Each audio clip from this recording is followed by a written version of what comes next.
Sama saudara-saudari yang terkasih dalam Kristus. Dalam kehidupan ini, kebenaran seringkali bukan sesuatu yang mudah diterima. Banyak orang lebih memilih kenyamanan daripada kejujuran, lebih memilih popularitas daripada integritas. Kebenaran yang sejati seringkali terasa mengganggu, menyakitkan, dan bahkan mengancam bagi mereka yang lebih memilih hidup dalam kepalsuan. Itulah sebabnya, sejak dahulu hingga sekarang, orang-orang yang memperjuangkan keadilan dan kebaikan seringkali diasingkan, ditolak, bahkan disingkirkan. Yesus Kristus mengalami hal yang sama. Ia datang membawa cahaya, tetapi dunia yang terbiasa dengan kegelapan menolaknya. Ia menawarkan kasih dan pengampunan, tetapi justru dibalas dengan kebencian dan fitnah. Orang-orang yang melihat dan mendengarnya lebih memilih meragukannya daripada menerima kebenaran yang ia bawa.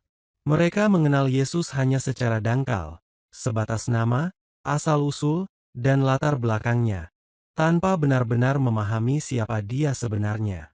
Hal ini pun sering terjadi dalam iman kita. Kita mungkin percaya kepada Tuhan, tetapi seringkali iman kita sebatas pada kata-kata dan ritual belaka. Kita mengharapkan mukjizat besar untuk memperkuat keyakinan kita, padahal setiap hari Tuhan bekerja dalam hidup kita melalui hal-hal kecil yang sering kita abaikan. Napas yang kita hirup, keluarga yang menyayangi kita, pintu-pintu kesempatan yang terbuka, bahkan kekuatan untuk bertahan dalam kesulitan. Yesus hadir bukan hanya sebagai tokoh sejarah, tetapi sebagai Tuhan yang hidup, yang bisa kita kenal secara pribadi. Ia bukan hanya mengajarkan tentang kebaikan, tetapi ia sendiri adalah kebenaran itu sendiri. Ketika kita mengikutinya, kita dipanggil untuk hidup dalam kebenaran, bahkan jika dunia menolak kita.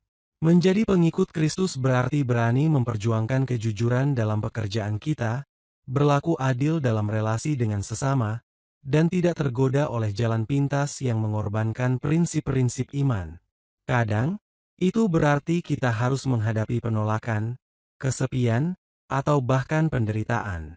Tetapi ingatlah, Yesus sendiri telah mengalaminya terlebih dahulu. Hari ini, kita diajak untuk bertanya kepada diri sendiri, apakah aku sungguh mengenal Tuhan dalam hidupku? Apakah aku berani hidup dalam kebenaran, meskipun itu berarti ditolak oleh dunia?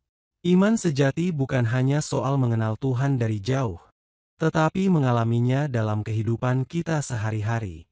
Mari kita semakin mendekat kepadanya, agar kita tidak hanya menjadi orang yang mengenal Yesus, tetapi sungguh hidup dalam kasih dan kebenarannya.